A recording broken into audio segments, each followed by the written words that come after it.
Frankenstein's monster ripped his arm off. An arm torn out by the roots. And now he has a wooden arm. Oh, wow. Whoops. Just, as an accident, as one does, you're just walking along and you just, a monster rips your arm off. Hey, well, who I mean, hasn't earlier had their there was arm? a part in Bride of Frankenstein where accidentally the child from the first movie's father gets pulled down and drowned, and then the wife hits her head on the stairs. Just accidentally. Well, hey, that's just how things go. But who hasn't accidentally, as a child, had their arm ripped off? If I could get $1 for every time I had my arm ripped off when I was like 10, I'd be Cinematic Fantastic. Klaatu, Barada, Nikto. I'll show you who I am and what I am. Bitten by a werewolf and lives, becomes a werewolf himself. Open the pod bay doors, Hal. I'm sorry, Dave. I'm afraid I can't do that. Alive! It's alive! It's alive! Hello and welcome to the Cinematic Fantastic Podcast. I'm your host, Jason Weatherford. And your other host, William Weatherford. Get ready for opinions, dad jokes, and bad jokes as we watch and review sci-fi and fantasy films from the classics of yesteryear to the new favorites of today. Hello again, listeners, and welcome to the 8th episode of Season 2 Cinematic Fantastic. And for those referring globally to it, just tack a 2 before the 8. It's that easy, honestly. We really knocked it out of the ballpark with that. But today we are doing the amazing Son of Frankenstein, 1939. 20 years ago, in the barony of Frankenstein, a monster created by man stalked through the country, maiming and killing. Which is, as I talked about last episode, was the year that The Wizard of Oz came out, Gone with the Wind. It was a great year. It was also sort of a roaring 20s for cinema, I guess. But today we're doing Son of Frankenstein, which, quick review on that, it really did. There are some things in this movie, like some elements, that I was like, were really interesting. Interesting.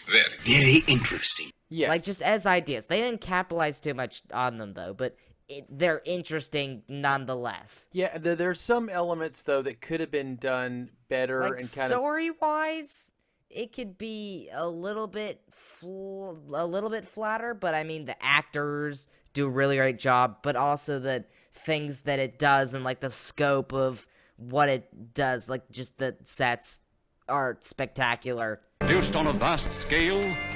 Oh, you're talking about the production design. Yeah, absolutely. That's something that I really liked about it. It was very memorable. Just the design of this movie. There are very memorable elements of this movie that are just very, very good. And this has got to be the top Frankenstein so far, in my opinion, for that aspect. Right. But what I'd like to do is kind of talk a little bit about what I liked. So I liked the darker tone of it, the kind of serious tone of it. Yeah. I liked the introduction of Inspector Krogh. One doesn't easily forget here, Baron. An arm torn out by the roots. I think he added some things to it. I do think, and I think that Boris Karloff, if he were still alive, would probably agree with me on this, but I think that they had a trajectory, at least him and James Whale had a trajectory of how they wanted the creature to be portrayed. He started out, he couldn't speak very much.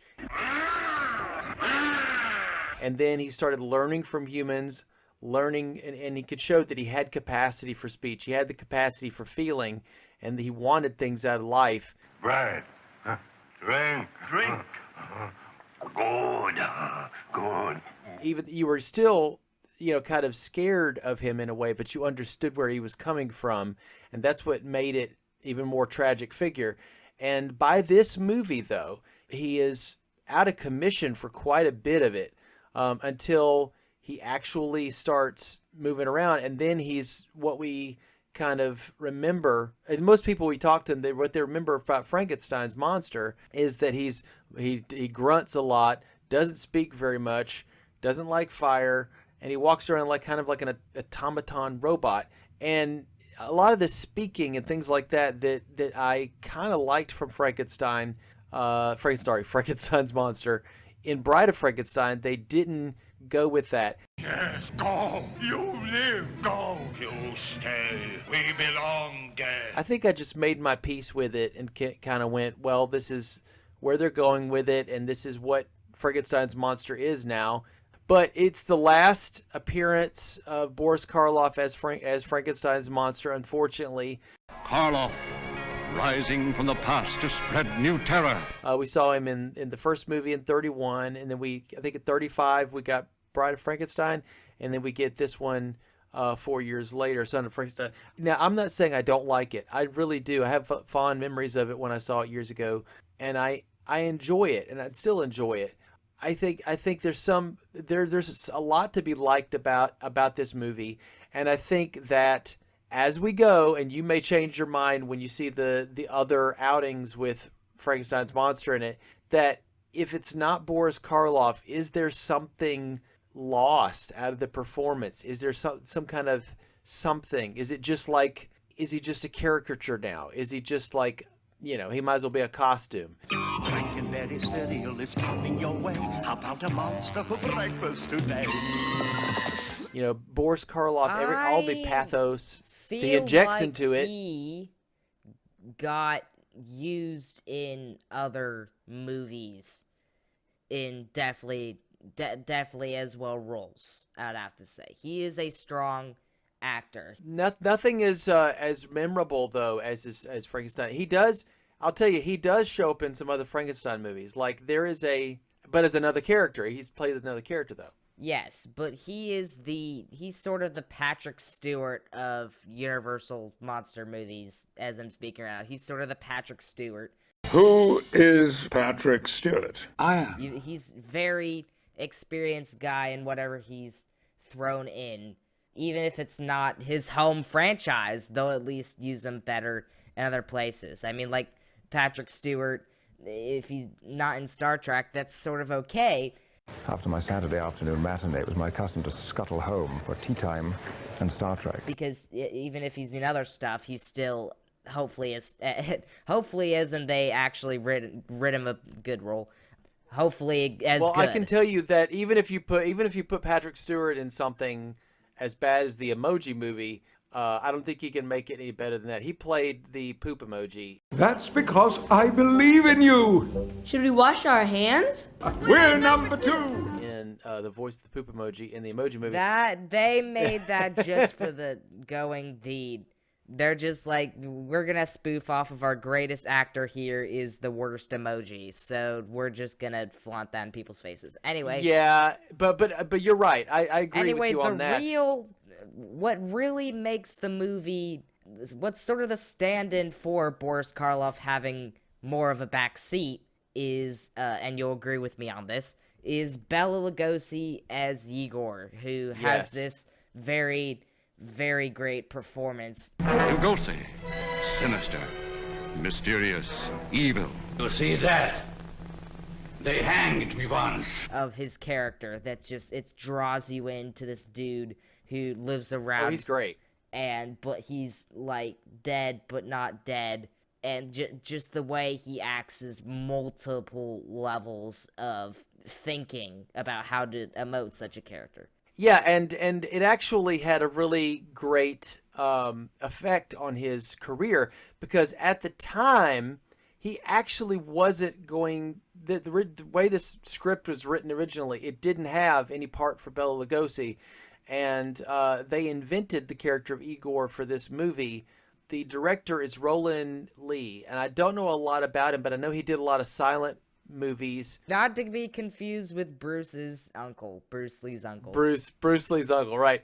Roland Lee did some Dr. Fu Manchu stories, which Dr. Fu Manchu is this Chinese evil doctor kind of character. Very stereotypical and a little bit racist depiction, but very, very creepy, and they knew how to do it.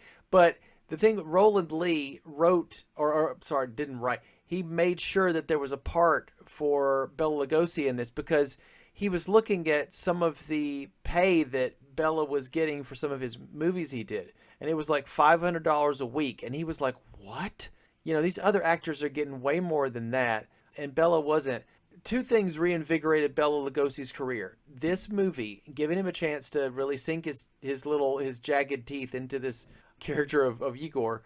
This, and also right before this movie was going to be put out in theaters, let's see, I think it was 1938, okay? They did. I remember we talked about this, I think, way back.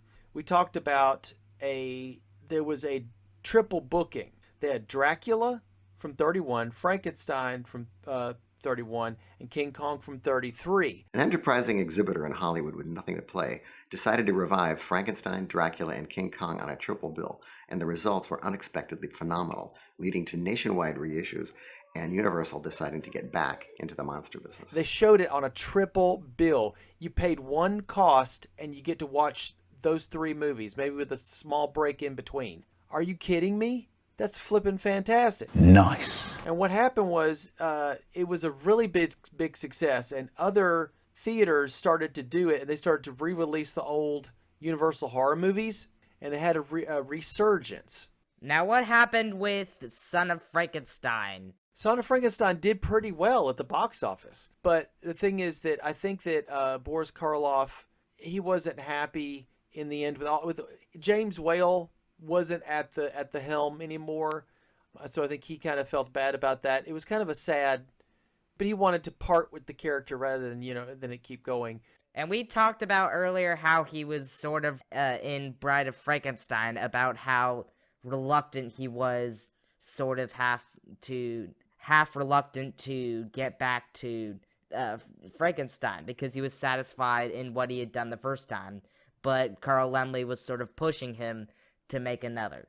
Well, also James Whale and where he was going with the character, it gave Karloff more, things to sink his teeth into in playing the character. All right, what's next?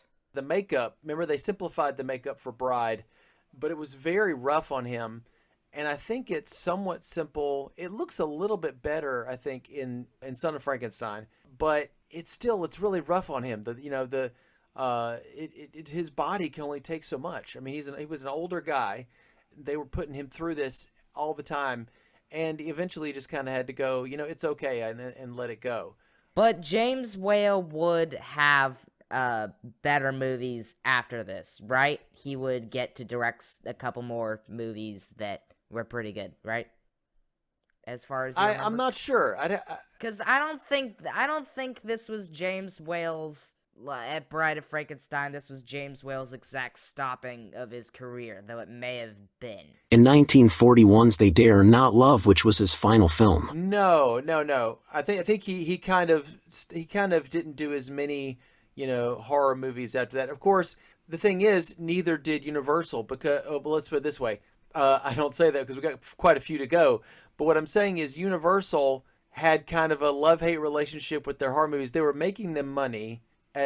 But not as much as it used to. But still, they did modestly. But they were just tired of coming under fire a lot from the enforcement arm of the Hays Code, the PCA, the Production Code Administration.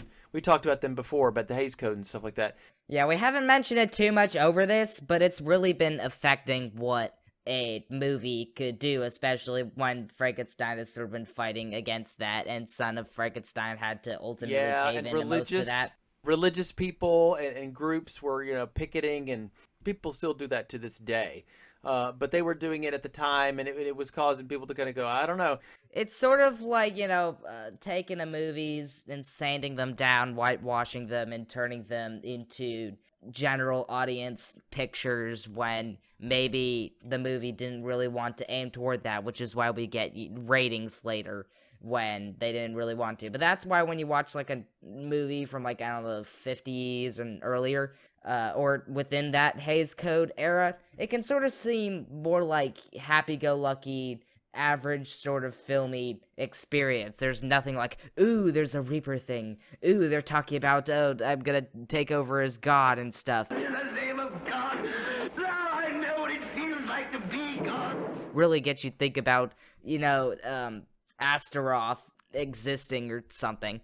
Right. See, the thing is, the Hays Code, sorry, the PCA, they kept sending scripts back going, no, you need to make changes. No. That was their job. Yeah, but they were also saying that there was a ban on horror movies in Britain, and there wasn't. Now, that came later whenever stuff started coming out on video. There was a whole... Teenage Mutant Hero Turtles came about of that British censorship to where they call it Teenage Mutant Hero Turtles because they didn't like ninjas. Oh, right. They can't use the word ninja. I remember you telling me that. Yeah, I don't remember specifically the woman who did it, but there was a woman at the forefront of it. It wasn't like the queen or anything, but like no, you're a right. woman in particular. She flipped out because there was a this is we're talking about the future here, but there was in the 1960s there was an episode of Doctor Who where they had cliffhangers, right, all the time. Remember, you would have cliffhangers, and there was a scene where the Doctor was held underwater, and you could see his face under the water. He's being choked out, and the bubbles are coming out, and they stop, and it goes, and then it goes to credits. So basically, she was upset because children watching the show would think the Doctor was choked out and killed because they had to wait till next week to see what happened to the Doctor. So they were like, a murder. Yeah, but ninjas and overall people who have soldier melee combat fighting ability, in particular ninjas, funnily enough, was the main problem that she had.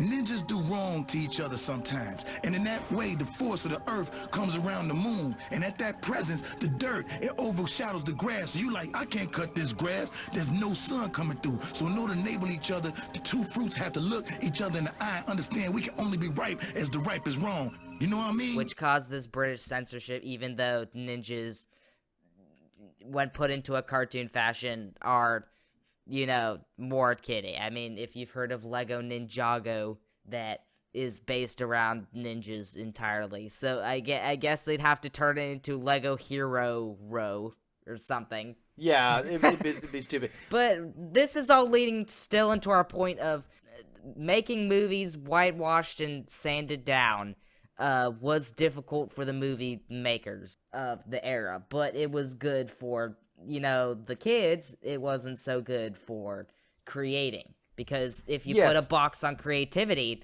while limitation breeds creativity, the creativity has to be whitewashed and sanded down in general. Well, it's the directors and the writers and the actors that are making this film, and they keep coming back saying, yeah, you need to make changes, you need to make revisions, you need to make alterations, and ultimately a director's vision can be and that's watered what down. chased James Whale away probably from so. horror movies. Yeah, okay, so Boris Karloff, they were able to get him back at least one more time. So you could, I remember the last episode you said a trilogy. And I could kind of think of it like that. I know there's more Frankenstein movies coming along, and they do have some loose connectivity between these movies. But these three, with it being Boris Karloff and Frankenstein, I would actually agree that this does make more of a trilogy. And the way it ends, you could almost kind of go, yeah, and you know, it ends. But they always find a way to bring the monster back in some form or fashion, in some way. But now, yeah, I'm thinking I'm back. Now, they were going to get, for the character of Wolf von Frankenstein, who is Henry Frankenstein, or a.k.a. Heinrich, they were going to have the son of Frankenstein, Wolf von Frankenstein, they were going to have him be Peter Lorre, you know, from M. Excuse me, please. I must have expressed myself badly. They called out to him and Claude Rains, and they both declined. By my faith, but you're a bold rascal. Even though Claude Rains is going to come back as the father of the Wolfman, the call went out to a handsome British actor named Basil Rathbone. And he had a very interesting voice, very dramatic. Basil Rathbone. In his heart, warm human emotions. In his mind, the monster mania. It's alive. Alive, you mean? Yes, alive, But alive. I thought you said our experiments I know. I do thought we failed, but we haven't. I've actually seen it walk. He had a slight resemblance, you might say, to Colin Clive. At least that's what they thought. You may not agree, but that's what they thought. So he's always played kind of villainous characters, slightly unpleasant. His breakthrough in American cinema was in 1938 as Guy of Gisborne. See our last episode about Robin Hood, which was fantastic. Go see that one. You know any prayers, my friend? I'll say one for you. Or listen to that one. But this was his first introduction to horror movies, okay? And he got top billing. He was able to demand it. This being his first one. And he did. He even got above And I could agree that he definitely had... He's definitely a great actor. He definitely had some depth to his acting. I mean, Bela Lugosi really embodied a character versus him. He really just dealt with the emotions and what he needed to do in the script really well, and he handled those cases pretty well. I'd say he did pretty good. Also, Lionel Atwill did a good job as well. But Igor didn't do it. Nor did you. Nor was it done by any ghost.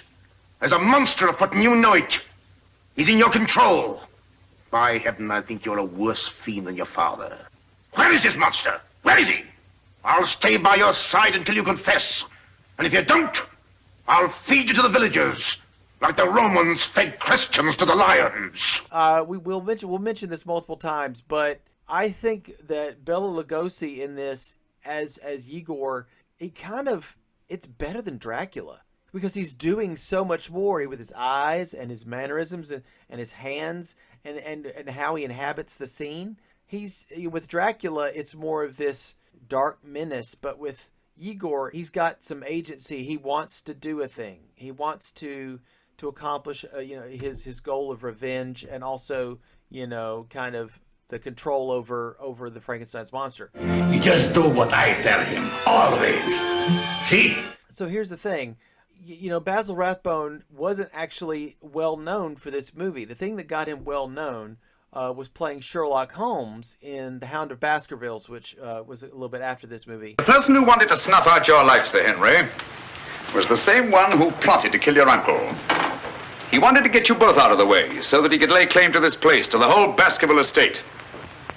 In tracing back his lineage, he discovered not only that he was the next of kin, but also learned that old legend about the Hound. John Carradine and Lionel Atwill were in that. Lionel Atwill is in this movie playing Inspector Krogh, and he's going to play some other characters as we go, maybe 2 or 3 times. We'll see him 2 or 3 times in the Frankenstein saga. Of course, John Carradine, we saw him a couple times in smaller roles in these movies, but he is going to play Dracula in a couple of the what I call Monster Mash movies, House of Frankenstein and House of Dracula. Yes, Doctor. I am Count Dracula, but I'm known to the outside world as Baron Latos. You see before you a man who has lived for centuries, kept alive by the blood of innocent people. So anyway, moving forward, like I said, we already mentioned Bela Lugosi. This reinvigorated his career.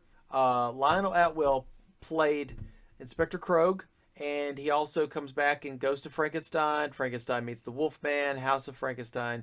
Also in a movie with Lon Chaney Jr. called Man-Made Monster. Be on the lookout for that one. That one's coming. Also in House of Dracula. Remember, we talked about Lionel Atwill in The Vampire Bat. So honestly, if you want the whole full story of Lionel Atwill, just listen to the Vampire Bat episode. We also talk about a thing that happened to Lionel Atwill in 1943 when he had that scandal where he basically got kind of canceled by Hollywood. They didn't want to have anything to do with him, even though, was it entirely his fault? I don't know. It may just be the company you keep. Who knows?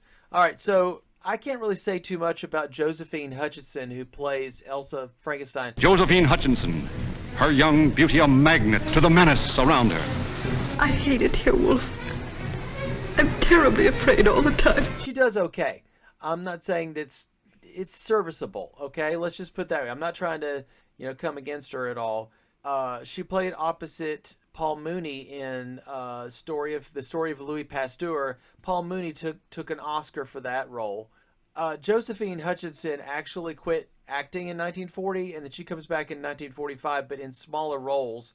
She was in North by Northwest with Cary Grant in 1950, so she was on a lot of TV shows kind of later on in her career, and a lot of that. I know that you said that the kid who plays Peter Frankenstein is basically is Wolf von Frankenstein.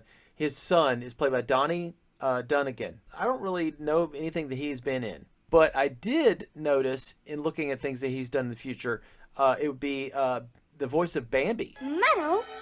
What's the meadow? It's a very wonderful place. Then why haven't we been there before? You weren't big enough. Mother, you know what? What? We're not the only deer in the forest. In the 1942 Bambi. That's about it. And I'm like, okay, yeah, I can recognize his voice. But he's kind of precocious little kid. It's strange that he does have a southern kind of accent. It sounds like he has a southern accent, even though his mom has a transatlantic accent and his dad's from Britain. I don't know how that works out. The script is pretty good, but it doesn't have the kind of deeper and kind of sly creative elements that the other two I disagree, did. but keep going. There is kind of this duel of wits between Inspector Krogh and Wolf von Frankenstein, and they do have some interesting interplay, but it isn't as good as the previous. It really isn't.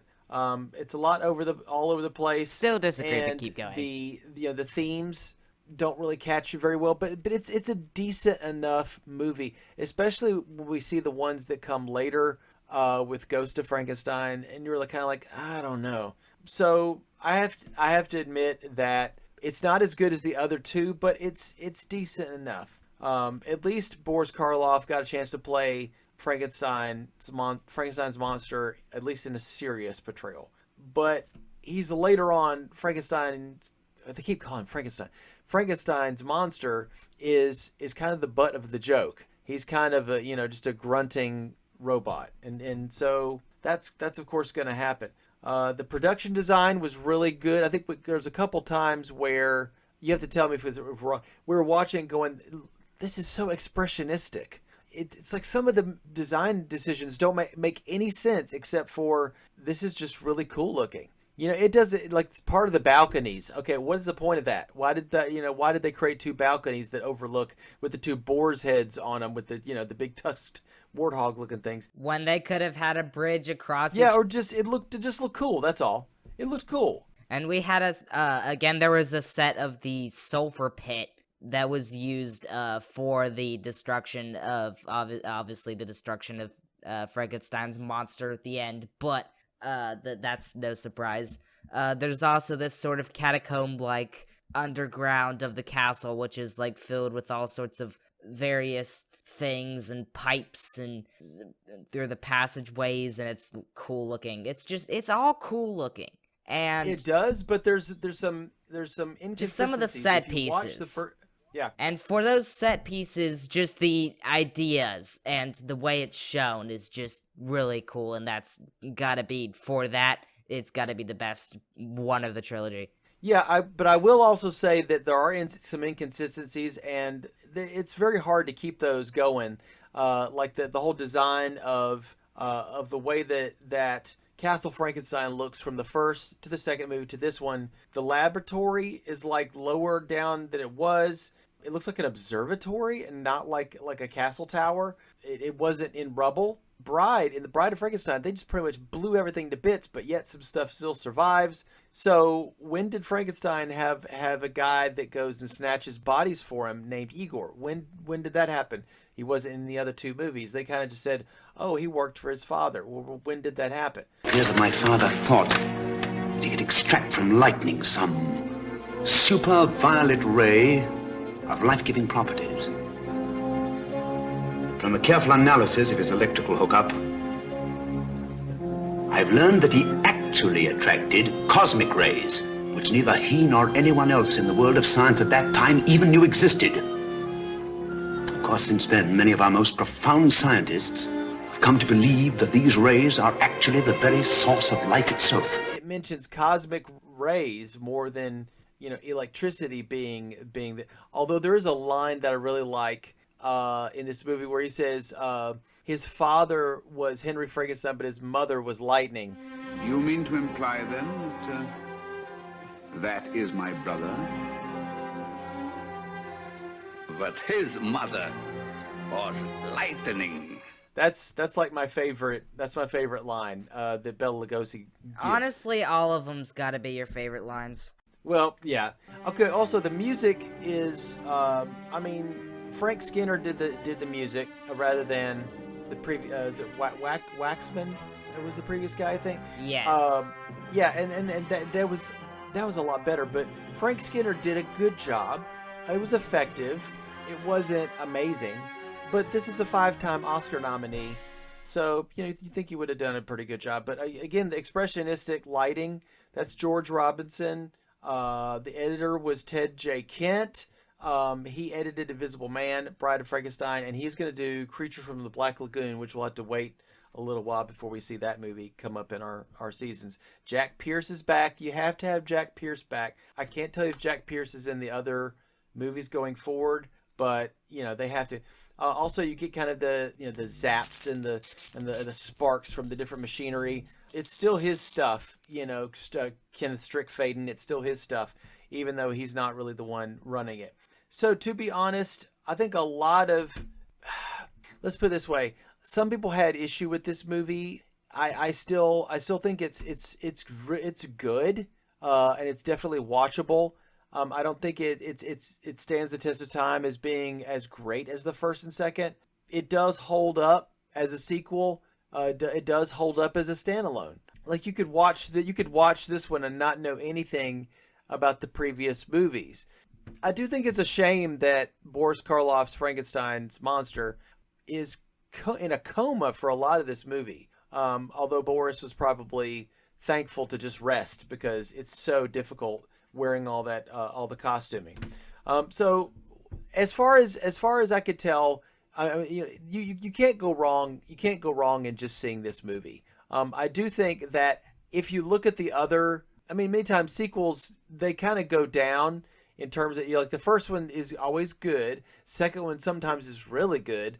Third one is kind of, it's kind of fading downwards, slumping. And then if you go past that, it just goes off a cliff. And I think that I have to let you see the other ones and see what you think. Because it's probably going to be very jarring when we watch Ghost of Frankenstein and some of the other ones, because we don't see Boris Karloff anymore. We see Lon Chaney Jr., and we see actually Bela Lugosi playing the monster. And we also see a man named Glenn Strange. He actually did a lot of Westerns and did some stunt work. And he doesn't really bring I don't think he really brings anything to the monster. He just is. He just does a thing.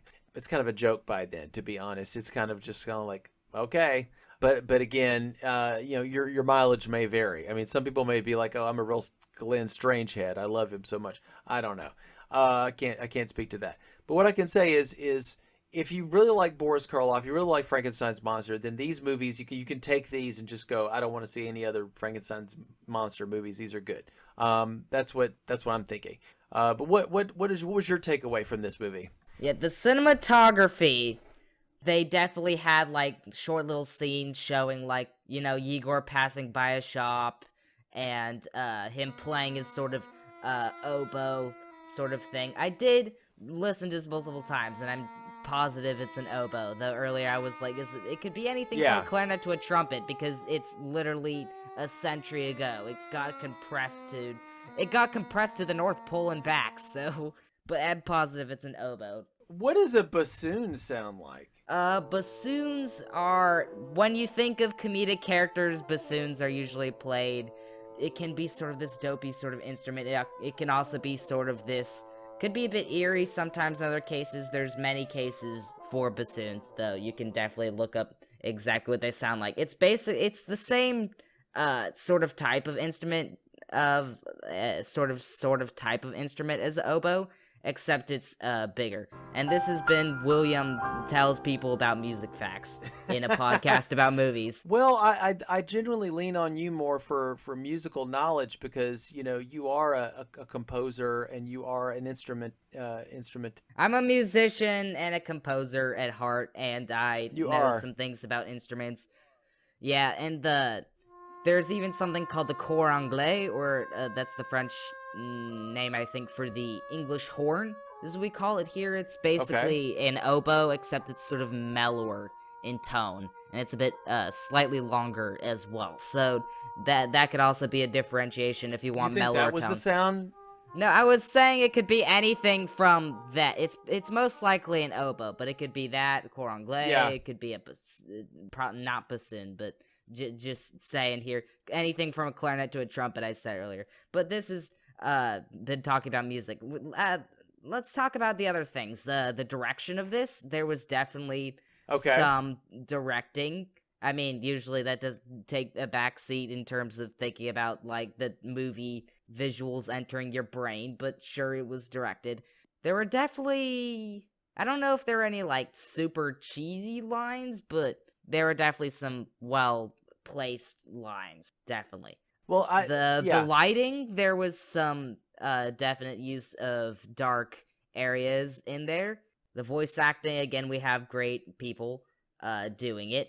It was nicely edited, and the composition was good. Sound design, we have him playing, Igor playing an instrument, obviously, and the sounds, that would be the themes. The themes of this is sort of like resurrection, and sort of like a return of, because you got his father has sent him his experiments in like a pamphlet of experiments to pass on to him all of his knowledge onto his son. And there are definitely themes sort of like that. There was also some stuff with the child, his child interacting with Frankenstein's monster that I was like, I feel like this could deserve something of another movie, sort of like the interactions between this child who's innocent, he doesn't know that this giant is dangerous, versus this giant character who has not too much knowledge, but is ultimately protecting him. They have like sort of this relationship they've developed together. Could sort of be something, you know. Yeah. The other thing that I was thinking about, the restoration of reputation. Okay, let me explain that. Like his father, they're constantly he at first Wolf von Frankenstein, the Henry Frankenstein's son, he comes into the town of Frankenstein, aka Ingolstadt, and everybody's like, we're not here to welcome you, we're just here to hand you some stuff, and here's the keys.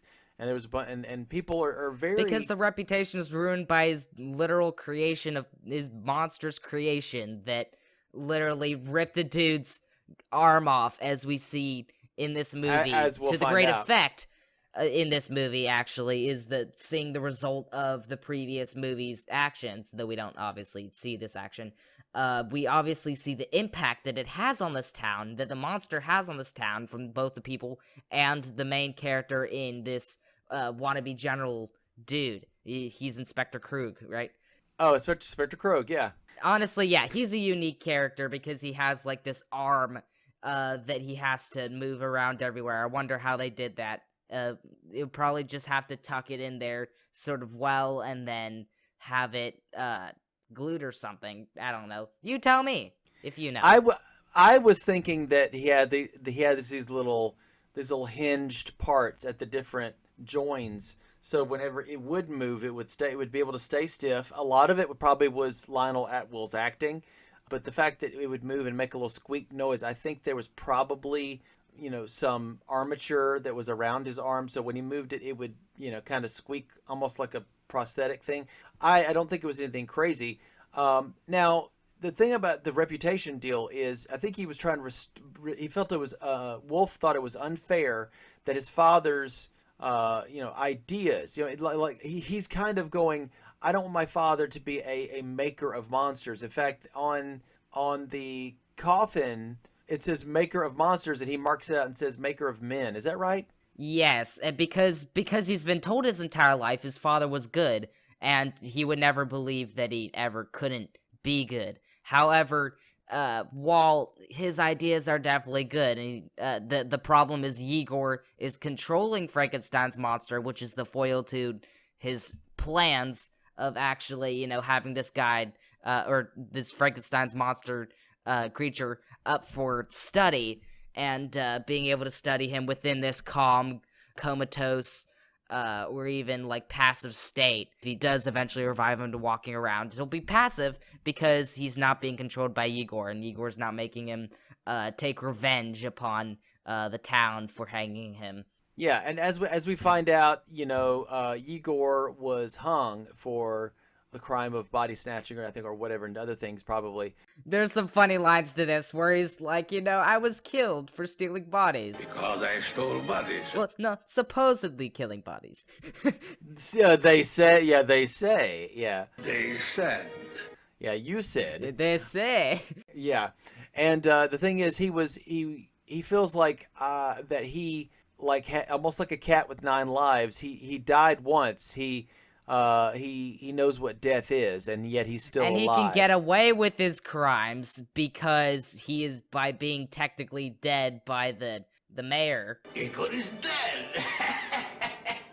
I couldn't remember the German name, but the mayor, the Burgermeister, the yeah. Mayor, the Burgermeister, who actually has a better actor than was in Bride of Frankenstein. Instead of the police dude, it's much more like the first dude. It's still a different guy, I think, but it's much better choice for a dude like that. Anyway, due to his decision of not being like, oh, he's still alive, but no, he's technically dead. Everyone who I've declared is dead stays dead, don't they? So, ha. And so by technicality, he gets away with his crimes because not only that, but since we see him playing his instrument when the scenes of the crime are happening, he is cleared on both fronts. Yeah, it's kind of his alibi. The other part of that is that there's a revenge plot where each one of the men that put him into the hangman's noose originally, they start dying one by one, and as we find out, Igor is using Frankenstein's monster as his own personal attack dog against those people for revenge. Also, we see the same manic changes that occurred in Wolf's father, Henry, are occurring now in him. What we're seeing in his wife starts, I worry about you, and you're always in your lab, and you're always covering things up, and he's always kind of like nervous whenever he has to lie about what he's doing. And you start to see some of those similarities between Henry and Wolf. There's a different kind of way of acting between Basil Rathbone and Colin Clive. To each his own, whatever you might think about that. But some of the same features and characteristics of Wolf are starting to change over the course of the movie. Superstitious, blundering idiot, prying, insinuating, accusing. I'll kick him out of the house. I'll not be heckled by a stupid, intolerable policeman. Wolf, the way you're carrying on, if I were a policeman, I'd be suspicious myself. You would? Yes, I would. Mysterious things have happened. A murder in the village. Our own dear Benson disappears for no reason. They probably think that you, like your father, have created another monster, or... Why, he's got even you, my own wife, believing that I believe nothing. I don't care about Krogh, but I'm afraid. For you, for Peter. And only you, Wolf, can restore my confidence. Oh, please, darling Elsa, please have faith in me. Of course, he realizes the danger that he's putting his own family in, albeit, a little too late, but just in the nick of time to maybe save the day, or at least, survive. Well, it does really get a little bit... It does really get a little bit anticlimactic, with the ending sort of seems a little bit stifled than what it could be. But yeah, Igor, who is sort of the antagonist of the movie, really does just get straight up smacked and then dead, just like that at the end of the movie. But he dies really quick, and we feel bad that he's gone. But my thesis on this movie is, while it's sort of not, it's not like truly extremely spectacular in a way. It still has merit. And especially when they're going like, oh, we're making new material since we're not basing any of it on any of the Frankensteins. Neither are we going the Dracula's daughter route and basing it off of a excised short that doesn't even have the same content. Oh my goodness, that episode was so fun. But with the new content, they could have easily gone like the lazy route and just been like, oh, meandering bad writing and whatever stuff, because they couldn't figure out a way to move forward with still a strong story. However, they actually did create something which has some merit in terms of the ideas and some of the execution that it does with that, and especially with Bela Lugosi. However, this one wouldn't really be like the all-time best agreeable one, per se. Yes, but though I feel like this one has merit in a lot of its ideas. Yeah, in comparison with the ones that come later, this one actually is all right. Let's put it this way. There's a lot. I'm not saying that this is a similar situation, Would they get better? Would they get better? No. With the Ghost of Frankenstein? With, no. Frankenstein, whatever things? No. So... Well, the Wolfman versus Frankenstein, I actually like, but that's because it's, hey, you want to see Wolfman versus Frankenstein? Here you go. That's why I like it, not necessarily due to the performance. The forefront of this trilogy is the second and the third one, obviously being sort of, they both have sort of merit in their own ways. But what makes to you the second one the better one of the two, other than the fact that we have Frankenstein's monster developing language skills? Well, the developing of language skills, part of that is that he's developing his character, his agency, what he wants to be. In the first one, he's kind of just, he's just making his first steps into what am I? Into the cinema screen. And then he gets killed, so to speak, well, quote unquote. But then, as he's going, he's developing more. He knows he wants something out of life, and the third one, it's just at least it's got Boris Karloff, and of course Bela Lugosi's performance is great. So the second one I see as a continuation of the first one, almost like Godfather 1 and Godfather 2, and of course Godfather 3 is terrible. But the thing is, I don't quite want to say that Son of Frankenstein is terrible, because I have a lot of fond memories of it. I don't have memories of it being as good as the first two, but it's not so terrible that this just belongs on the trash heap. That's what I believe. But the other ones going forward, I think that they leave a lot to be desired. We do see Bela Lugosi as Igor in the fourth movie, and that's okay. But it's not enough to save it, is what I'm saying. So if you want the good ones, I'd say the first three are really good, and then it's diminishing returns for the rest. That's my theory.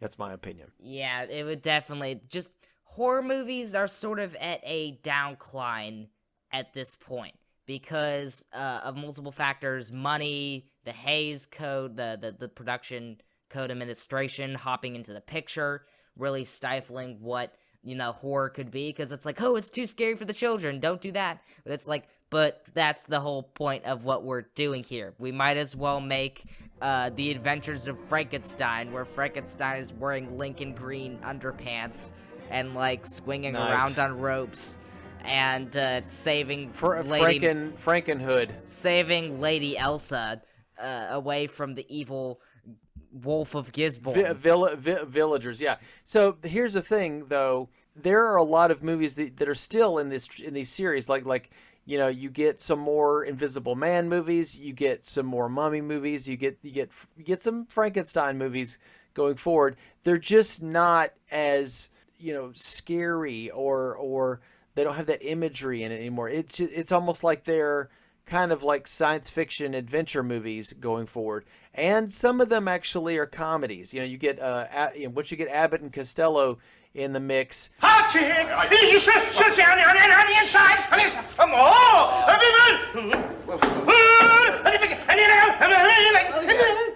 Everything that was scary before becomes a punchline for Abbott and Costello. So, again, you have to invent new monsters.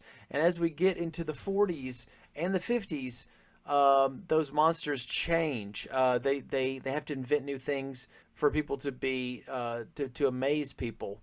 You get your Creatures from the Black Lagoon, things like that. I think after this movie, though, we are going to see some other, old favorites, people that we know.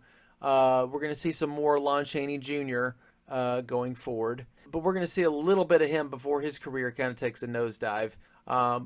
Sorry, but that happens so many times with these actors.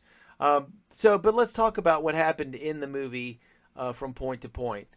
Maybe after a break? Yes, definitely after a break. We'll leave you with a break here, and we'll come back and talk about the plot of Son of Frankenstein.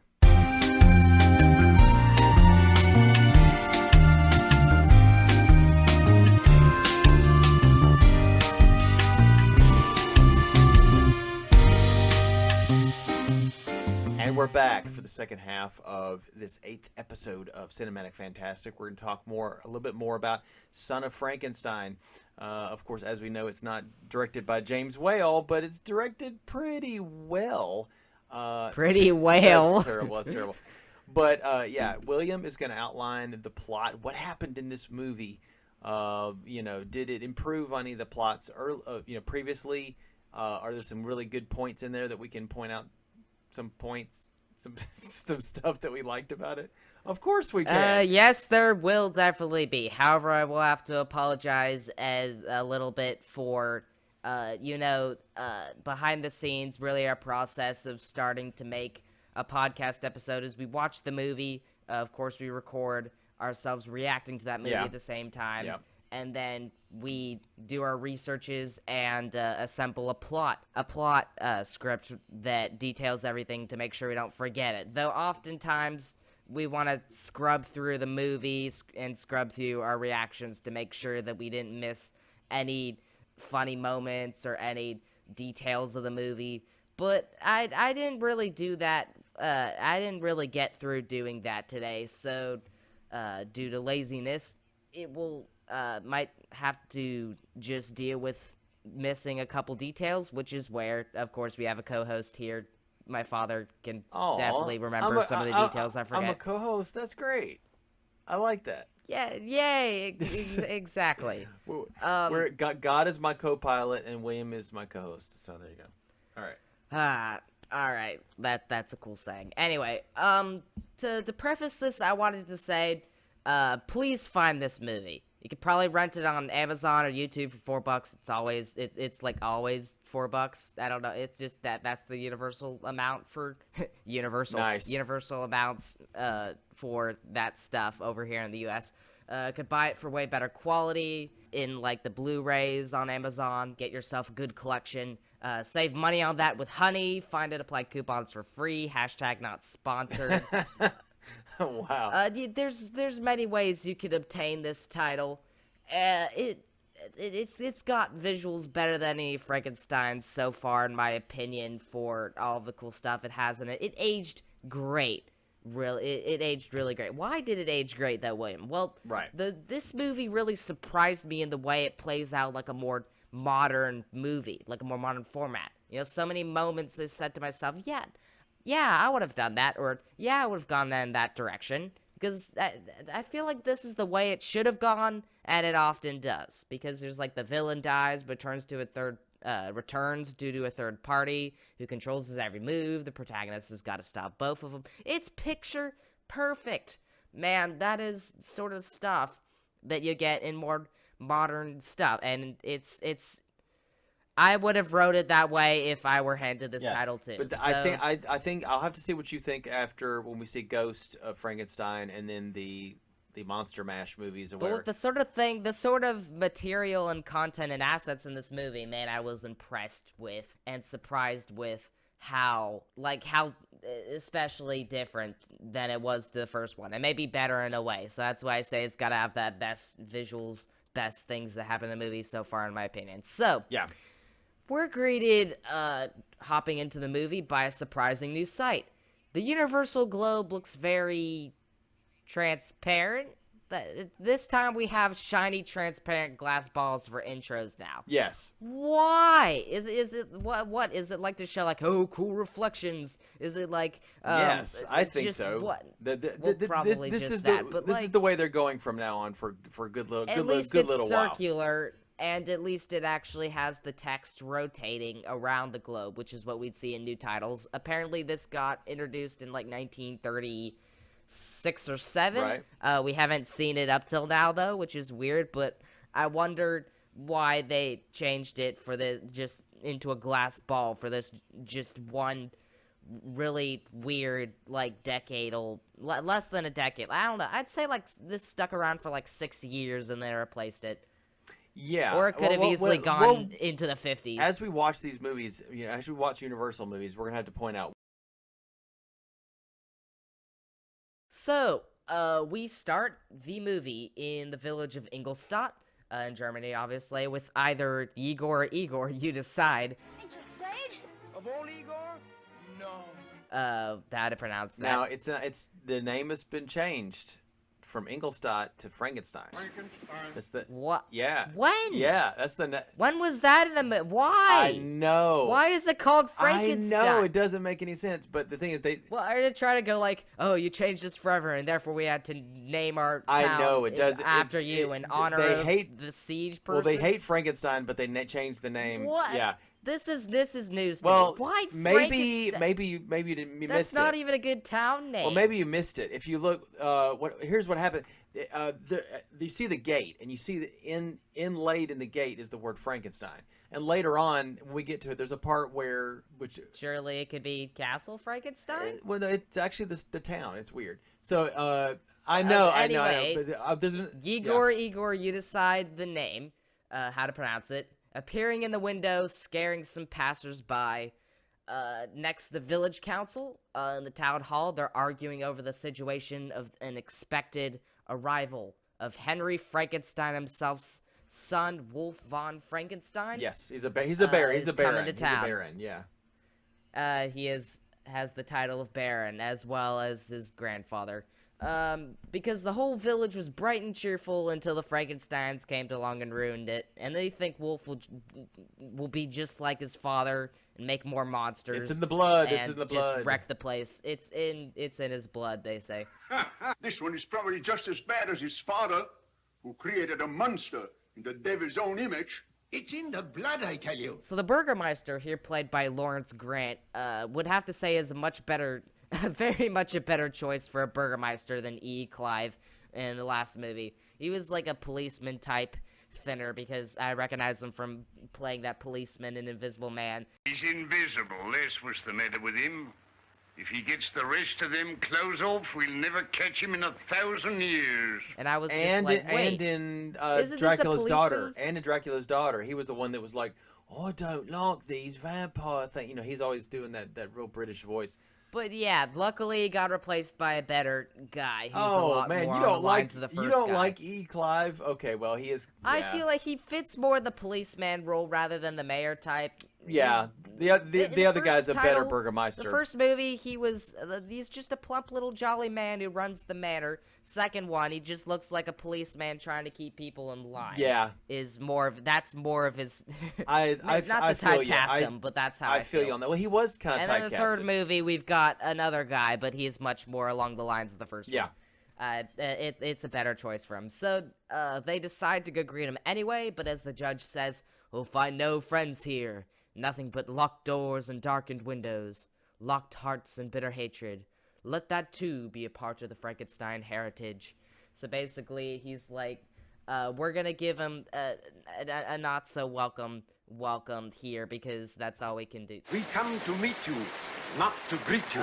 So Wolf von Frankenstein is returning to inherit his father's possessions as well as his castle. That includes his possessions, obviously. By the way, he's dead. They're traveling by train. Traveling by train with his son Peter and with his wife son Peter Elsa. and his wife Elsa, and Elsa Lancaster. Elsa Lancaster was the actor for The Bride of Frankenstein, and I feel like that is sort of an homage to Maybe. that. I would like to think so. It's also a good name in general. Yeah, I would like to think so. In my headcanon, that's the truth. So he's returning to inherit his father's possessions as accordance to his will, obviously, because he's dead. The townsfolk and the council are standing in the train station with umbrellas. They give him a stale welcome and not so welcome. Wait, there's a really good line you missed. It's okay. It's really good. Do you remember how you and I have always talked about how people always started calling Frankenstein's monster Frankenstein? And he said, I mean, even he's so connected. The monster is so connected with my father that 9 out of 10 people still call him. He goes Frankenstein, like they're announcing the town and where they're going. And how my father was made to suffer for that mistake. His name has become synonymous with horror and monsters. Why, 9 out of 10 people call that misshapen creature of my father's experiments. And that's my favorite line because it's kind of a wink and a nod to the fact that they call him the monster Frankenstein. So I don't know. I thought that was clever. That was clever. But So they're at the train station, they're staying outside. They give him a stale welcome. He does say, "It is unfortunate that we cannot offer you a more cheerful welcome, but we can." The ultimate Right. disrespect is too much for them to handle even a handshake, man. Yeah. Wolf, to the contrary, believes his father was a good man, and every other man involved in this incident was to blame. So he's like, it was Fritz who put this situation on the Fritz. Right. So he put the gave him a wrong brain. Bad brains. Bad brains. Brain. What is brain? Brain and brain. What is brain? People who get that, it's the Star Trek original series. It's one of the earliest episodes in there. Is Spock's there's brain. This woman Spock's who says, brain. Brain. What is brain? Yep. Just want to talk to somebody about Spock's brain, that's all. Wasn't she like an alien posing as a human or something? Well, yeah, we'll have to watch it again, but It's been a while. Yeah. So, and he's giving this speech here going like, oh, I believe you as a good man, and our family is all right and stuff. And everyone just leaves. Everyone's just like, boo, and just leaves. They just leave. So he and his wife and son enter the mansion, and we just gawked over the set. See the stuff just spanning from bottom of the frame to top of the frame. Here's a little bit of us just absolute jaw on the floor, although obviously it's not in real life, otherwise we couldn't even talk. look at that staircase, bro. It's right out of Caligari. Look at that door! Yeah. That was like 1.5 times her height. It looks like Caligari. That's like a 10-foot door. And it's as thin as two people, or as thin as two people side by side. So Look at that staircase, the shadows. it's because he's built differently. Yeah, but they did the shadows just so it would look all twisted. Exactly. Well, I mean, it's very Caligari-esque, I would have to say. Yeah, you said that because of how that sort of had like the town sets just spreading from top to bottom. It honestly, I feel like a Caligari set or like a circus environment could be cool for a Frankenstein movie, and maybe that could be cool. Yeah, I don't like a traveling circus, and the Frankenstein comes in. Well, not like a traveling circus, but like a traveling troupe that contains the circus fair. Wait a minute. Like a county fair. I got you. I got him. There's one movie, but we probably won't ever see it. But I will tell you, there is a movie called The Bride, and it is a take on the Bride of Frankenstein. And Frankenstein's monster actually befriends a little person, like whatever. And he gets him into the circus to kind of catch him, when he falls. So thanks to mention that, that'll be important information for later. So, because this is relevant to us at a later point. So, right. The maid leads the son to bed. His wife asks if the bedrooms are cheery. And the maid just has the perfect amount of sarcasm. Here's the clip. Oh, Amelia, are the bedrooms cheery? Yes, madam. Quite cheery. I think you'll be surprised. Just the perfect amount of sarcasm for that moment that is just funny. Just funny to me. Well, also one thing I thought about is while they're riding in the train earlier, she says, "Oh, it'll be positively medieval," and she's like, "Ooh, with the battlements and a moat." Medieval castle. I wonder if there's a moat. And then she gets to the castle and says, "Is it cheery?" I'm like, okay, you were all excited about it being medieval and kind of creepy, and then you said you Wolf wanted to be finds cheery. The place exhilarating. Oh, he loves it. She's a little less on that front. It probably because it doesn't have a moat. I don't think, but it can't be cheery without a moat, William. You know that. It can't be cheery without a moat, whereas what I'm staring at right now is misspelled as cherry. Although a cherry tree could have been cool for the set piece, that'd be cool. So, the wife joins the maid in what we call the horror industry splitting up. And this is what we call in the horror genre splitting up. I'm terribly glad you're here with me. It's so that he can meet Igor. So after Wolf reads out his father's last letter for him while staring at a huge fireplace portrait of him, Igor just has a little peek, and by little I mean huge little peek through the window. He's just having a Lugosi. Yeah, so he's just going out and reading, "Here are all my possessions to I give my son." And the thunder strikes, and he just gets up and then squats back down. No, one thing that he does in this that's interesting is he says, if you are, kind of turned off by my, what I did, and and all this kind of stuff. I get it. You can destroy these documents or whatever and never look at them again. Perhaps you will regard my work with ridicule or even with distaste. If so, destroy these records. But if, like me, your blood, is excited by, the possibilities of going through all that, and he goes, maybe you can do what I could not, and it's like, okay, you just fed into his excitement, and there we go. The balls rolling. They're really just teasing Igor at this point, but they will unveil him fully later. So after Elsa Frankenstein and the maid tuck the child to bed. Fun fact: he is the voice of Bambi. Donnie Donegan. Donnie Donegan, and he is still alive to this day. So is he? Good job, old man. Is he really? Oh, yeah, he's still alive. That's crazy. You could go visit him sometime if you want to. Disclaimer: don't actually go visit him. Don't bother people in real life just because people in a podcast or on YouTube told you to. For like any sort of game, it's don't bother also people when they don't want to be bothered. Peter von Frankenstein is not scared. His daddy taught him not to be scared. Oh, he isn't afraid of anything, is he, madam? His father's taught him never to be afraid, and he isn't. Which is interesting because his ability not to be scared kind of allowed him to befriend the scariest thing of all. Yes, and we'll talk about that later.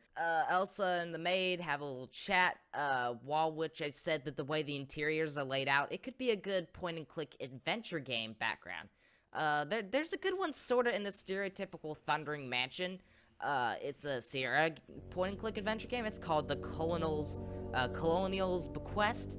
Don't think I can play it, though. The Colonel's Bequest. Yes, I don't think I can play it, though. There's lots of blood, and there's a psycho-style shower murder in the game. You're taking me back, man. I didn't know you were going to mention that. I just had a nostalgic revelry just now.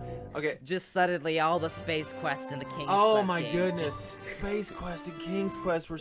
Space Quest was so Okay, goofy. let's get out of this DOS box we're in right here. Oh, nice. Nice. Anyway, so there's another intermediary scene where the passersby chuck stuff at Frankenstein's chariot, stuff coming in a chariot. He's got his possessions coming by, and they're just chucking. They're chucking rocks at the possessions. Great. Okay, that really did a lot to Frank. Yeah. Well, they want to spit. They want to spit on it and have it hit the floor in front of them, and all that jazz. That's really what they're there for. They don't like him. They don't like anything having to do with him. Right. But here's where we get like one of my favorite characters in here. He's up in the top.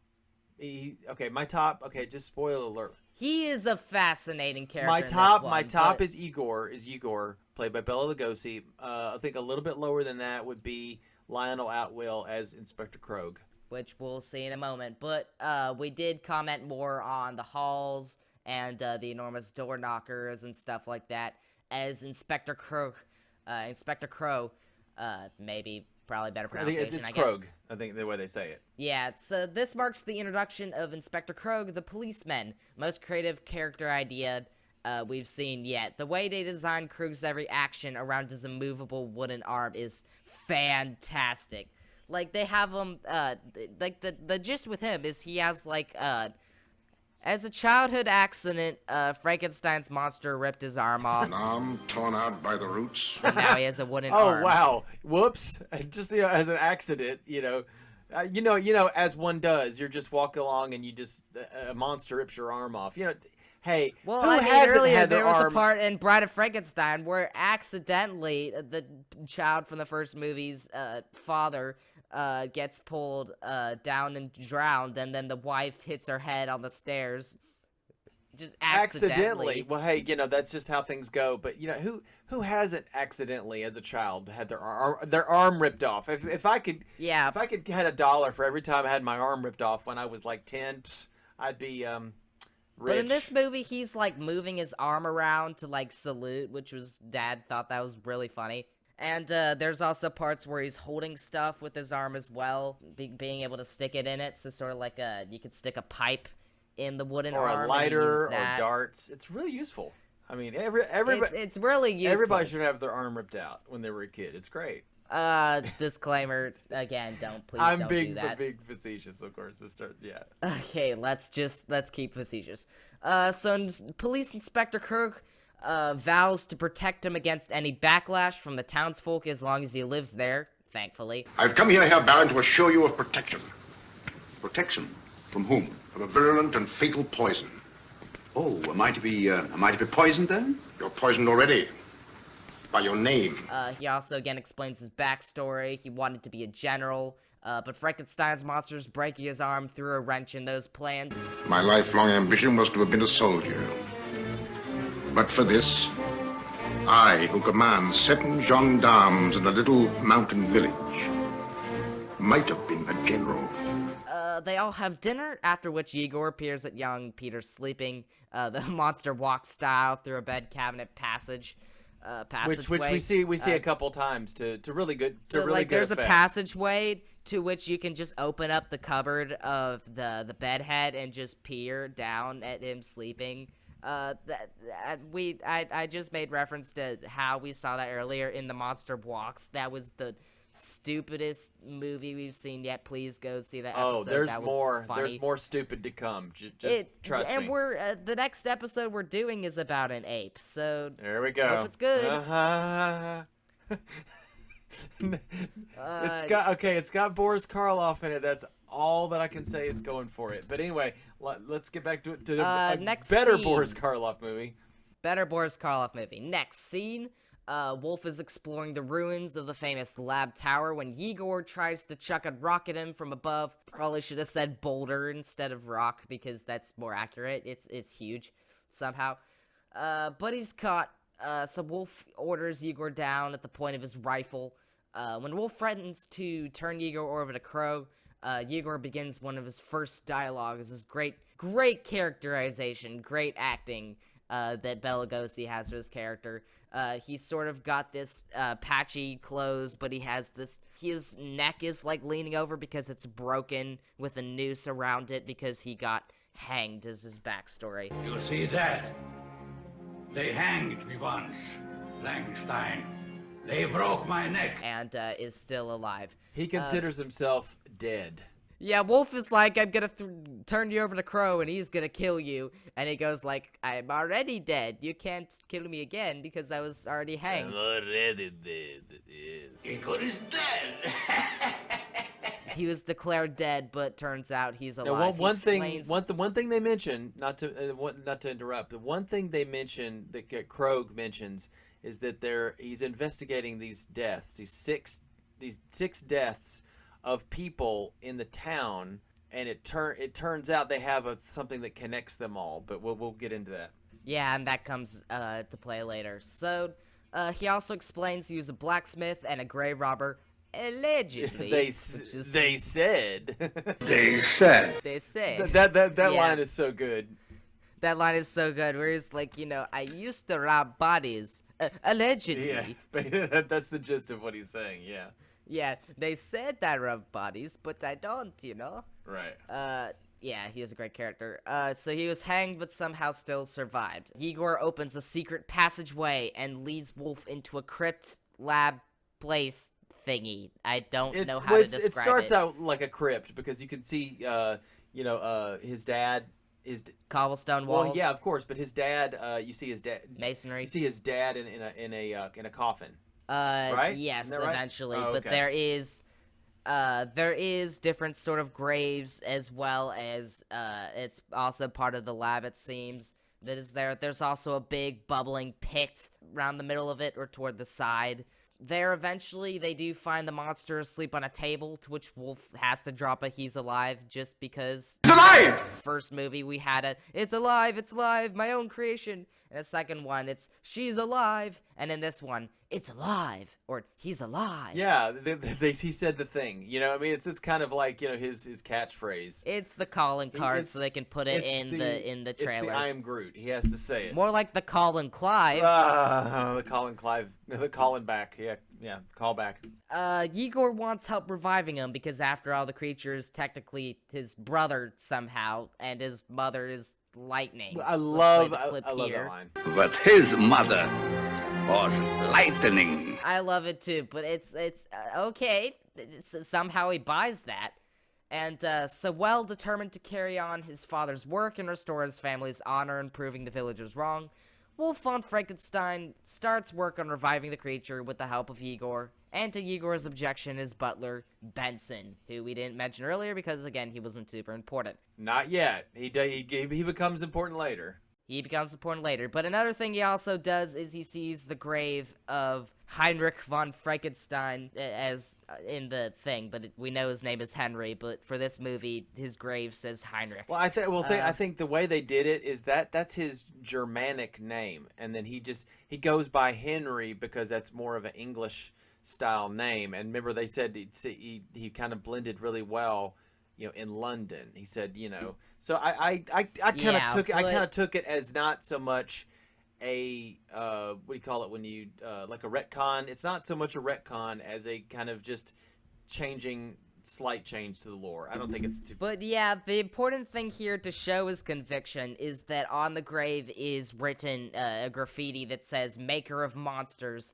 and so with the power of editing, he scrawls that out, the word monsters, and replaces it with men. So maker of men. Convicted that he didn't make monsters, he can make men. That's his motto. Right.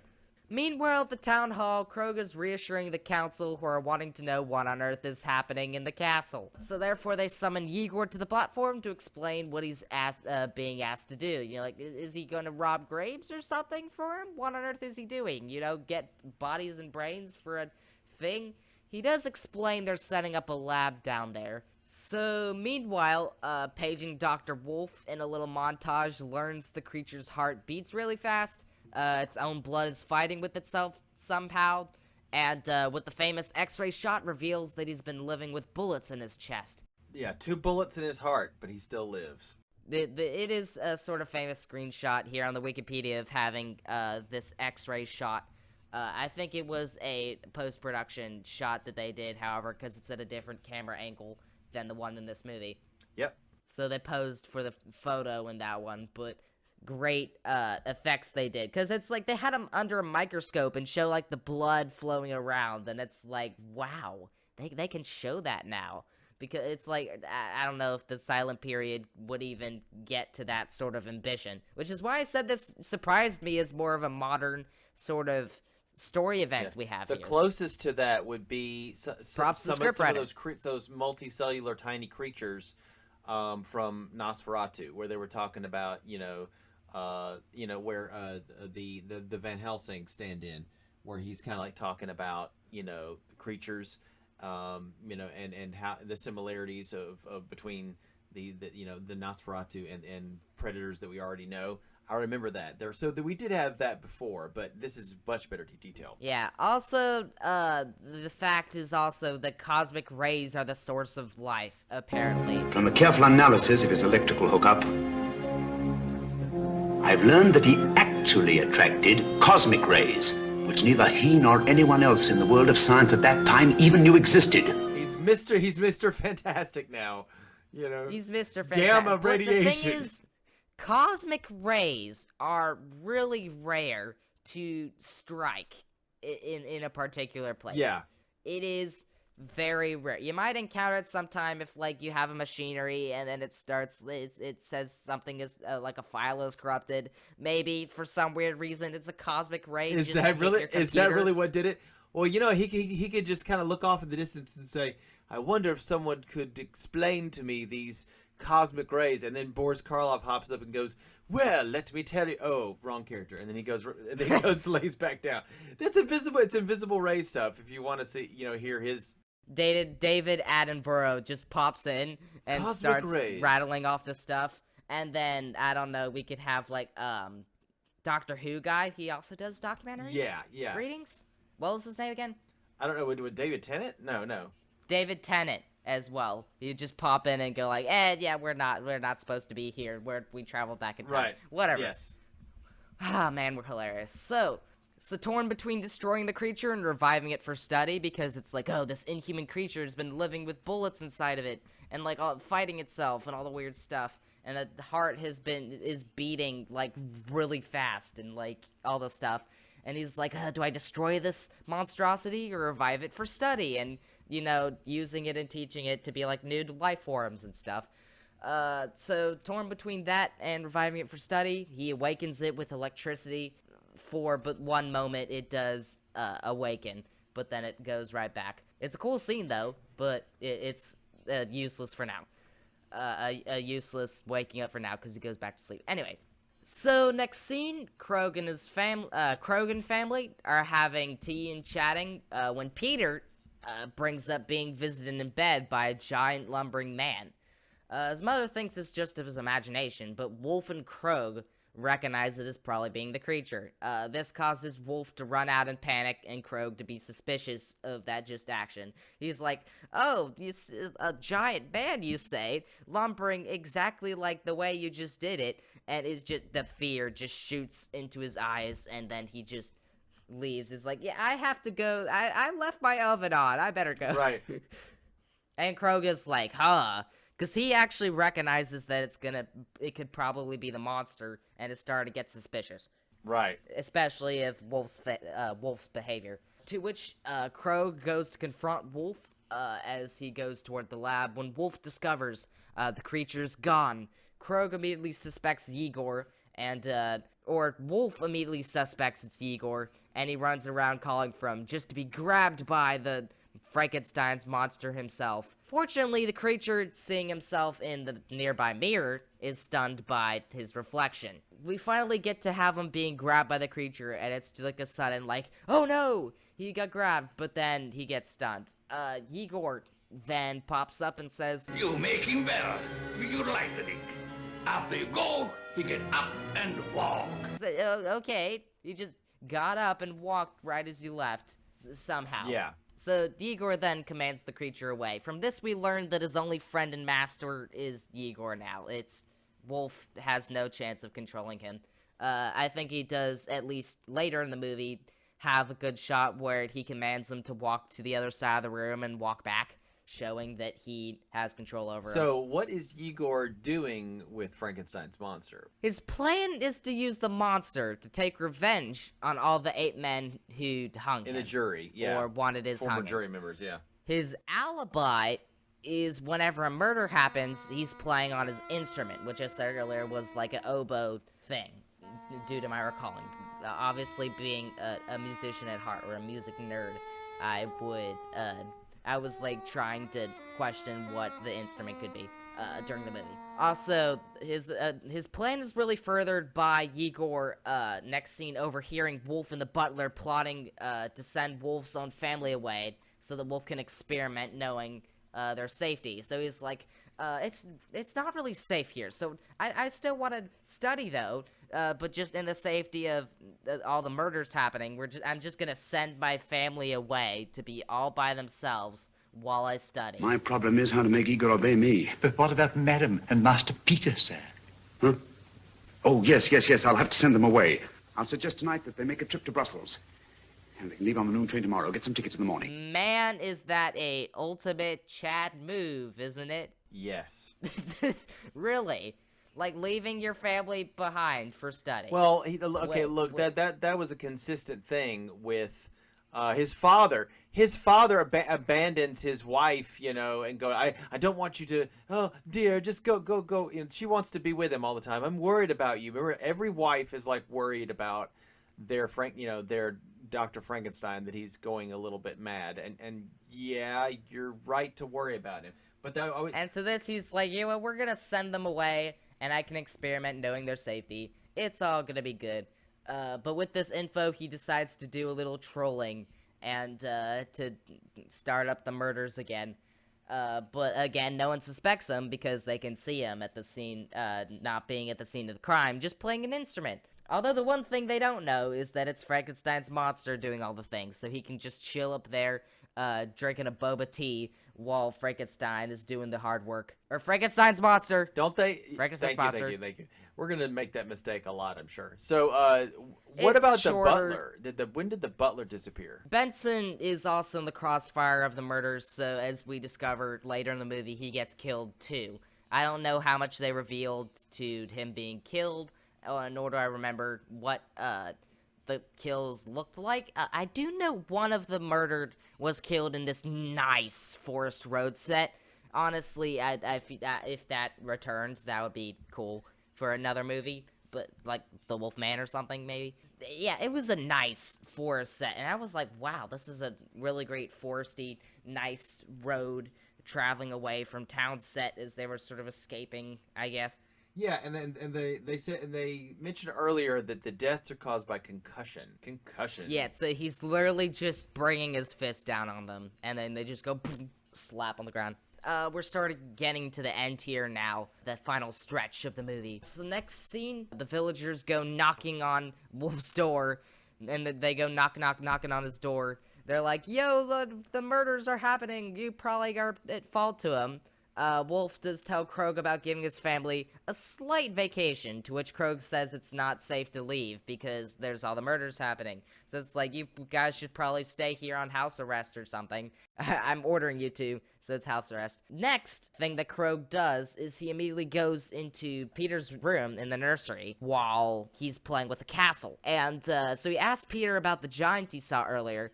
And Peter explains how and what he did. Has the giant paid you any more visits? Yes. Oh, he's a great big fellow, I imagine.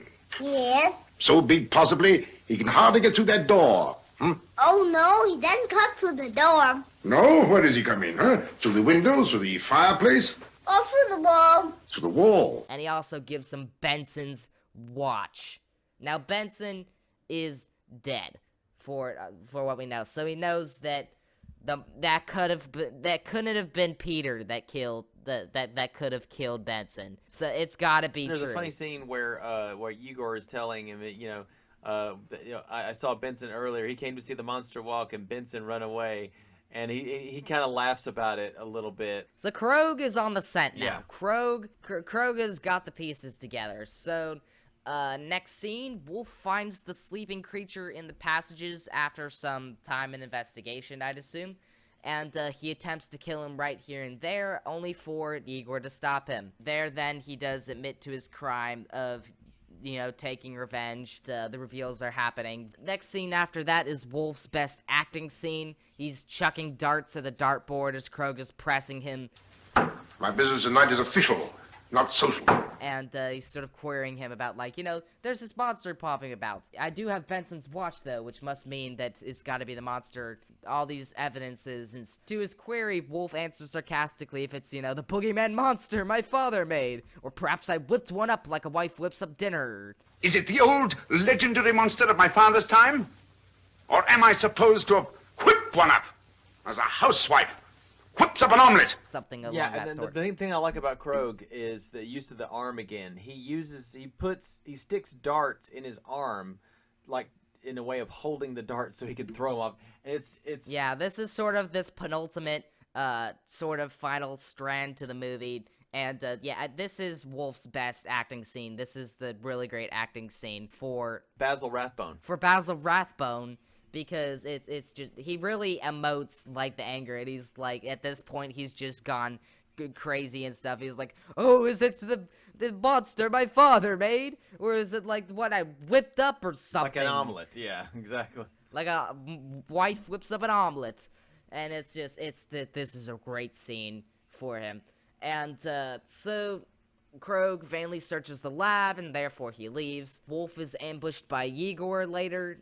He goes down to the lab, and so Igor gets shot by him. Wolf kills Igor, and so Igor is just dead. The creature mourns this loss.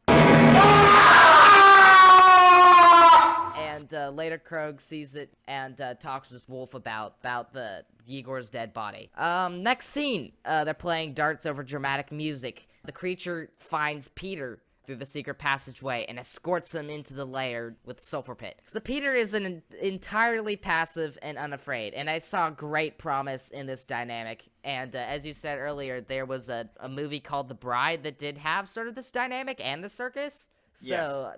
But yeah, it's a great dynamic to capitalize upon, because you have this, hulking, gentle, giant-y character who protects this, small character, the small innocent, doesn't know that the creature's dangerous. Oh, you mean like and they're sort of living homeless in the woods. Like an iron giant, maybe? Yeah, it's sort of like that, except more.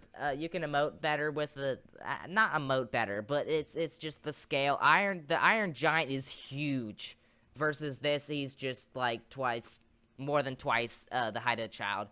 But I see promise in this anime. It could even be like a Studio Ghibli movie. I feel like that would be a good Studio Ghibli movie, having this, big creature taking care of a small child who's been warped into this world. Well, there is Totoro. There is Totoro, but again, that isn't really...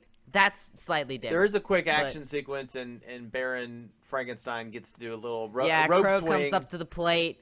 Krogh comes up to the plate in attacking Frankenstein's monster, protecting to get him away from Peter, who he's pulled him up this ladder. He nearly holds him over the sulfur pit, but it's just to lift him up. So Dad was like, okay, I guess he's just lifting him up then. He's not going to chuck him in.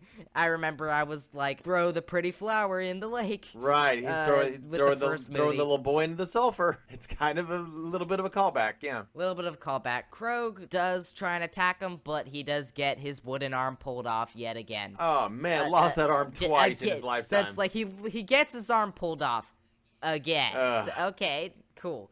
Krogh shoots him with no effect, obviously. That's what he was doing. And then the final action of this final battle conflict is when Wolf kicks him into the sulfur pit, swinging on a rope, and he just falls into that sulfur pit, and we can see just the charred up ashes of this model, covered in, goop. And I did comment about how it was like Coke and Mentos. It looked like Coke and Mentos. Well, in the from the Wreck-It Ralph movie. Right. But in the next movie though, that's how they find the sulfur doesn't melt him. It's like it coats him in concrete or something. How convenient. So you can just break him out of it, and then he's back. He's back, baby. Exactly. Yeah. Although, again, we have gotten to the last part of the movie. This was definitely a really great movie. I would recommend watching it. If you sort of can feel like, the first movie and the second movie, the earlier movies, have sort of an unconventional-ish structure, this one will definitely give you more to bite on in terms of, there's great set pieces and also great writing. It's a little bit easier to follow, I think, than the other two. It's got stuff that I went, I would definitely put this in here too.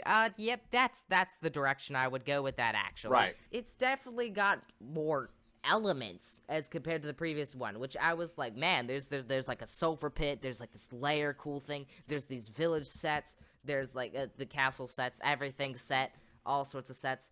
It's pretty cool, but the next movie is probably not going to have as many or as big sets because it's going to take more place in the jungle, maybe. No, or Brooklyn. No. It does take place in the. We're watching too many movies about Brooklyn lately. Well, the ape, I'm not sure where it takes place. I haven't seen this movie, but it's gonna be fun. It's always good to have a movie you can level both barrels at. And lastly, this is a milestone or a millstone, a milestone in what we have been doing, because we have gotten to 1939, and our next movie will be in the 40s. Right. We've gotten to the end of the 30s, and man, it has been quite a ride. It's also... Father, what was your opinion on the 30s? Oh, overall, okay. In retrospect. The advent of sound, it was a huge leap forward in their ability to tell stories. It was encumbered by the Great Depression, but that obviously lifted. But it also caused people to be more creative. I mean, you see things like, stop motion animation from Willis O'Brien and specifically Ray Harryhausen later, and you get invisibility effects, an Invisible Man. You get some of the most iconic monster creatures or whatever. We got a Tarzan movie. Yeah. Everyone knows about a Tarzan movie. Goodness. It's got like 8,000 or 9,000 views on YouTube. Is it over 9,000? Oh, that'd be funny if it is. If it gets 10K views, then we will probably announce it and maybe make a cool quick little fun thing. Maybe where it could be like, let's balance a carrot on our nose for 10K views. No, I'm not. I guess I'm not doing that kind of thing. People do that for subscriber counts. We don't do that crap. So usually, yeah. So here's the thing though. But we're getting ahead of ourselves. So the 1930s. So honestly, I think this is just where story kind of found its footing. Basically said, we have sound now. We can tell stories. We can have, full orchestrated scores that are tied into. So it was this is the advent of a lot of the technology both in story, in the movies, and in the technology that made the movies. So it's very foundational. I do think that the 40s are going to kind of be a bit more of like a mature version of the 30s. Yeah, exactly. But they're going to kind of go, hey, remember those mummies and invisible stuff and Frankenstein's and Dracula's? We're still doing that. Yeah, the horror industry is sort of getting into its second stage, which is like... It's fading. It's fading down. It's like, remember all this stuff? Just sequels upon sequels upon sequels. Sort of like how Disney is doing right now. So far, they're not doing when we really get to hot. when we get to the 50s... Disney is like rehashing all of their movies with stuff that hasn't even passed for like 6 years before it gets remade. Remade. Marvel's not been doing super hot since Endgame. Really, they can't ever go anything. No Way Home Endgame No level Way again, Home did really well. So some of those movies did really well critically. Some of the TV shows did critically well. And then Star Wars with that sequel trilogy. No, man, did they fade out? Yeah. They couldn't stick the landing. So what I was saying was that once we get up to the 50s, they're going to realize that not all of the monsters are, that many of the monsters are man-made, but many of them are each other and also come from above. We create our own monsters with cosmic energy.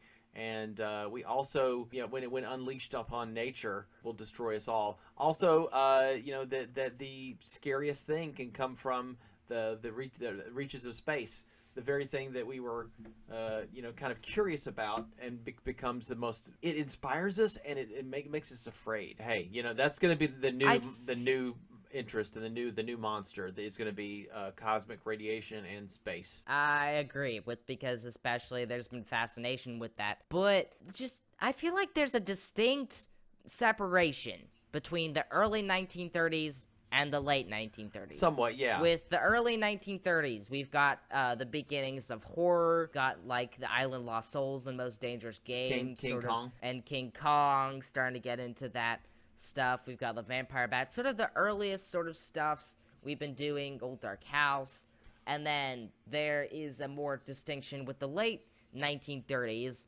which has more matured. It's been getting like it got an upgrade, I feel like, in 1935 and 36. When they were Universal was starting to ramp up. We haven't really seen RoccoW this season, actually, I don't think. Right, yeah. But got the introduction of Warner Brothers into the fray.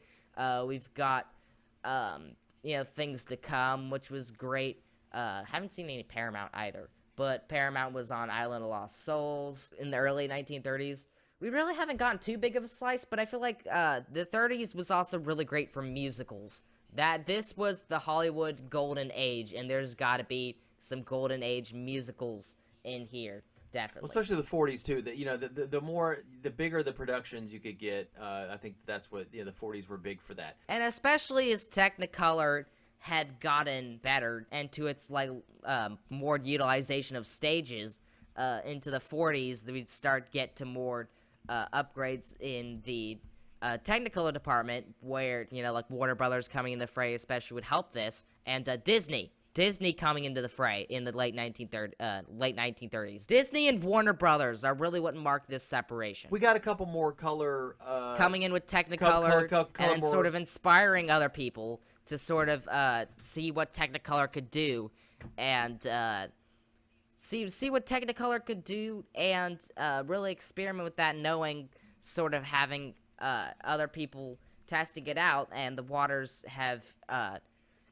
usually when there's later stuff, they don't really know how things work, and they're starting things out, but now that stuff has been coming out for 6 or more years, they're going like, okay, we've got a handle on this stuff, man. This is we're gonna try out our own stuffs. We're gonna make a movie. Yeah, you said stuff 3 times. How many? So here's my question. How many more color movies do we have coming up? I think we've got Thief of Baghdad, Dr. Cyclops. Maybe I think is color. We've got a couple more color. It's color really movies coming up. relegated to adventure movies and musical movies. Horror movies, not really. As I said, expensive. The second reason was creative vision, because horror movies want to be, dark, and they want to be spooky. That's true. And it's often aided by the classic black and white.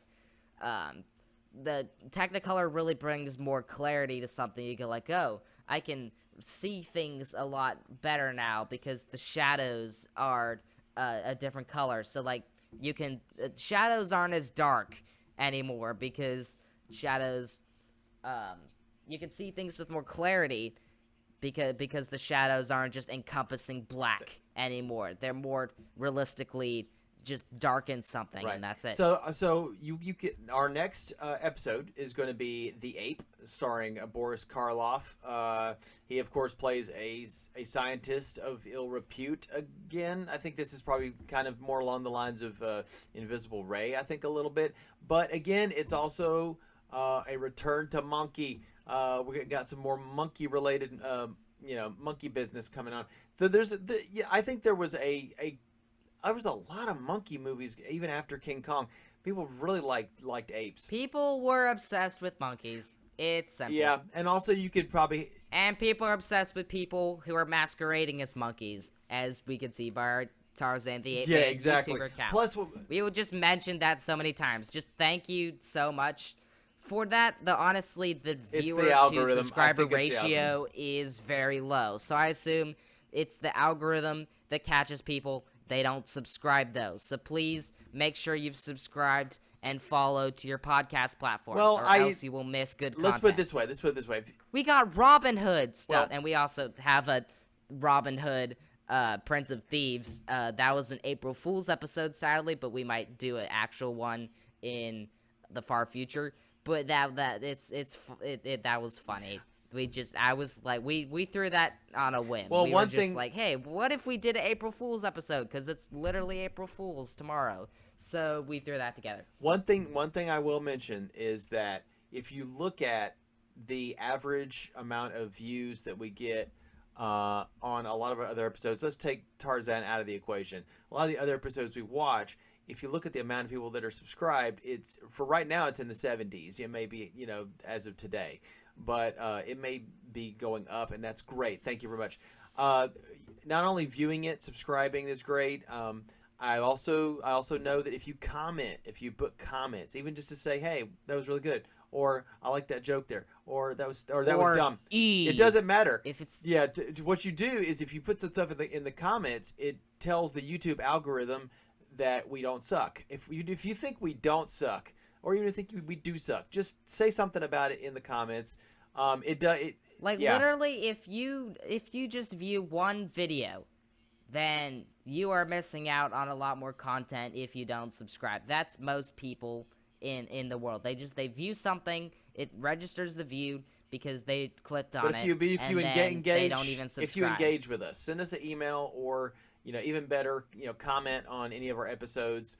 Because we're about to do another movie about monkeys, and as Dad has been ride that monkey wave. This is not a great movie. Well, it is. It's great for us because, as you may well have known, if a movie's bad, we love it even more because we are so absolutely dumbfounded by what they put on the screen that we have to talk about it.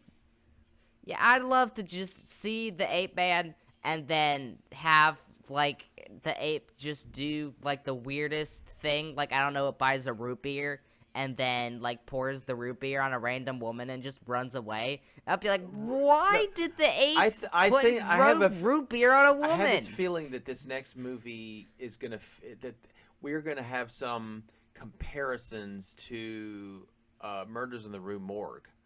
I have the feel. I haven't watched this movie. I promise you, I'm not telling you a lie.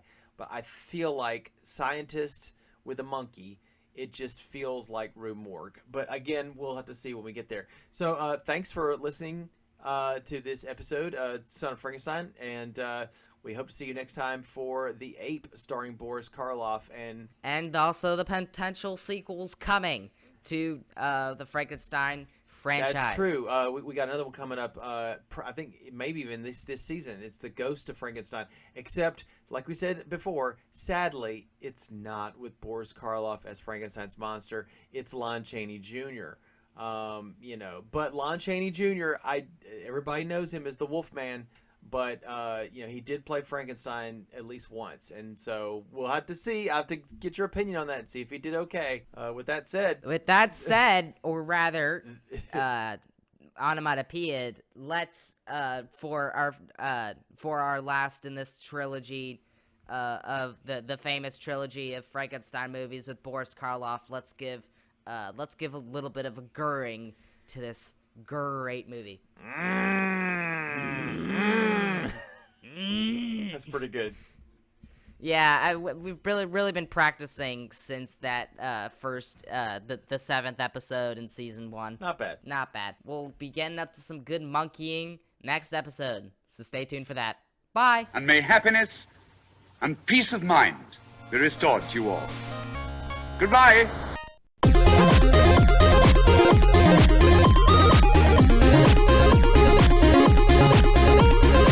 Thanks for listening to Cinematic Fantastic Podcast. Click here and here for some more excellent content. Hope you'll enjoy it. See you soon.